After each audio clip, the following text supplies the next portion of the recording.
Yang lamban baru hormati ibu yang melahirkan dan membesarkan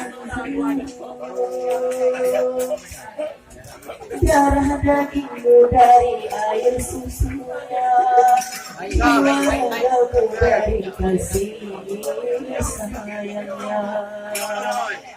Dialah manusia satu-satunya yang menyayangimu tanpa ada batasnya. baru Hormati ibu yang melahirkan dan membesarkanmu, darah dagingmu dari air susunya, jiwa ragamu dari kasih sayangnya. Dialah manusia satu-satunya yang menyayangimu tanpa ada batasnya. Untuknya jadi ridho ilahi karena ridhonya, murka ilahi karena murkanya. Bila kau sayang pada kekasih, lebih sayang pada ibumu.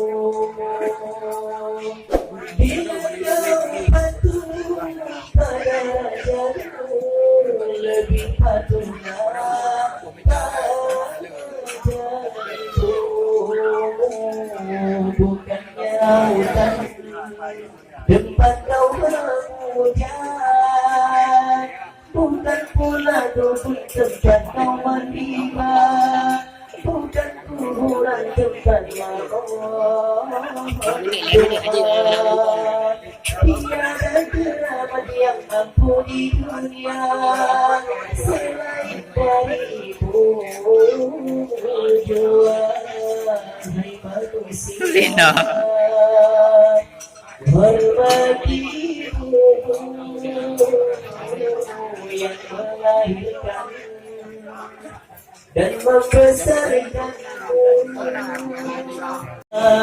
Dialah manusia satu-satunya yang menyayangimu tanpa ada batasnya.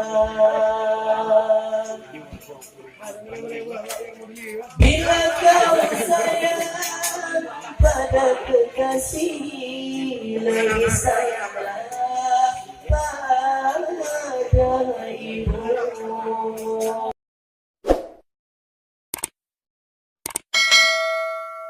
Subscribe, like, comment, and loncengnya ya guys.